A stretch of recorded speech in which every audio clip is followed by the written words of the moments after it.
In this lesson, we're going to be talking about web application testing. Specifically, what is web application testing? Web application testing is where you go to a website that's got some functionality that is programmatic in nature. In other words, it's interactive with the user, and that becomes a web application. And I need to be able to test the functionality and security of that web application. Now, in order to perform web application, I need a tool that's going to do that for me. And usually you end up using a browser as part of your tool set. And I need to do some configuration so that I can run through my tool. And the tool that I'm going to use here is one that's called Burp Suite. Now, Burp Suite is an intercepting proxy. It's a proxy-based web application testing tool, and it requires a browser to be configured to go through it in order to do some of the testing. So I'm going to go to a web application page, and I've actually got to pop up Burp Suite because it's intercepted the request and I want to forward it on. So I'm going to turn off the intercept there rather than continue to forward. So there's a website that I've got, and it's part of the VicNum project, which is an OWASP project, and it's got a lot of different vulnerable web applications, and there are several common security problems here. So I'm going to use this as the foundation to talk about web application testing.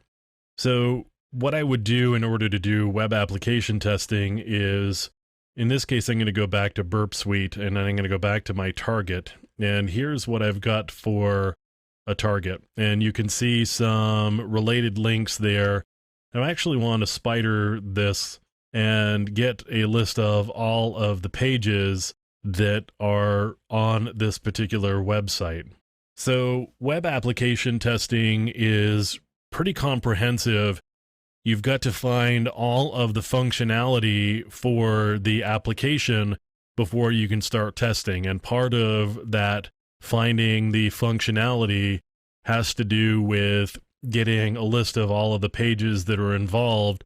So the quickest way to do that, rather than manually clicking through all of the links, is to just use a spider. So that's what I've done here. I've used a spider, and I've got a list of all of the pages from this particular web application, and you can see I've got them all right here. Now, in order to do web application testing, I've got to do the spider. Once I've done the spider, I can actually do a scan of this particular web application, and I'm going to kick off a scan, and then I can go over here to the scanner tab, and you can see that it's found a number of results already. I've got a couple of cross-site scripting, and we'll talk a little bit later about what cross-site scripting is. And you can see all of the different types of problems that we've got. Some of these are going to be issues that we can exploit, and some of them are simply ways to get additional information about the web application that you may be able to use to do some attacking of it later on. But in general, this is what web application testing is. There's a lot of manual work that's involved. Even though I've done a scan here, I'm going to have to do a lot of manual effort later on, either to verify the results from this scanner, because scanners aren't always 100% accurate. We need to make sure that what they have found is legitimate. And there's a lot of individual pages that I want to test in more detail than maybe this scan is going through. So web application testing is really about finding all of the functionality that's involved in a dynamic website that has some programmatic access, which makes it a web application.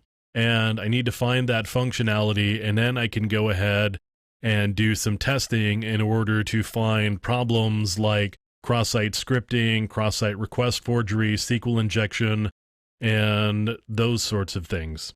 So that's web application testing. In subsequent lessons, we'll get into more specific types of web application testing and how you would go about doing those.